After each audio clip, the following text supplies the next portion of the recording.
So I'm gonna do a little video on the status of the E30. I have people ask me about the E30 quite often, so I'm gonna do a little update. So with the E30, as you know, I had a video not long ago where it would not start, and lo and behold, I haven't been starting my car like I should in the winter because I don't drive it often.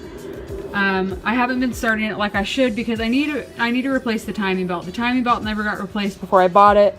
And I'm just super paranoid that I'm going to end up breaking it, and then, you know, how it kind of goes from there. So I haven't really started it like I should. I've just kind of been avoiding it because I didn't want to start it unnecessarily. And with that being said, with the cold temperatures that we've had, it zapped the battery again. So any kind of cold will zap a battery if the battery is bad or going bad. And this battery was 5 years old. Which batteries nowadays are meant to last about that long, if not shorter. That's exactly what happened with this one. The battery just was completely kaput.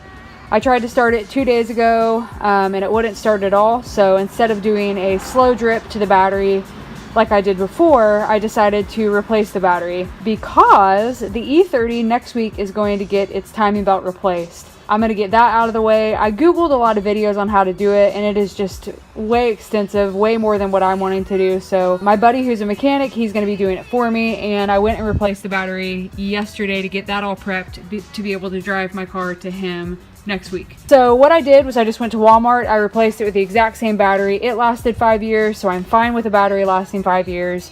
This is the EverStart Max. I believe the battery that I had before was the EverStart Plus, which they don't make anymore, supposedly is what the guy told me. So this is the EverStart Max, and some specs on it. The DIN ENBCI, it's an H6 LN3 48. 730 cold cranking amps, 900 cranking amps at 32 degrees Fahrenheit. So this is the battery that I got. In order to take the battery out, the first thing I had to do was loosen this. You just put a socket on here, loosened it to where this little plate down here is movable. I of course disconnected the negative terminal first and then the positive, removed it, took it to Walmart, got a new one. So the one thing about batteries, the kind of, you know, rule of thumb that's easy to remember which to remove, because I don't do batteries a lot, I don't mess with batteries a lot, and I always forget which one you take off first, which one you leave. The positive always stays on the longest. So when you're removing a battery, if the positive stays on the longest, you remove the ground first and then the positive. When putting a battery on, same rule of thumb, the positive stays on the longest, so you put the positive on first and then the negative on. So I always, kind of a rule of thumb whenever I'm removing anything that has to do with a battery, whether I'm disconnecting it or changing it, is I always put a rag or towel around the negative so it can't hit any kind of ground. Oh, that's a freaking loud truck. Obnoxious.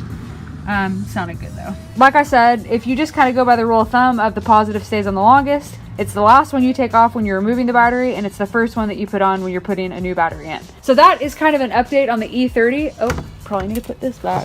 That's kind of why you haven't seen a lot of it, because I've been avoiding driving it and doing anything to it until I can get the timing belt fixed. I really kind of considered, again, keeping it stock, just cleaning it up really well, but there's only so much I can do, and I want to do some stuff to it. So I've been looking at either coilovers or springs, and of course wheels and tires. I just don't know what I'm going to do yet.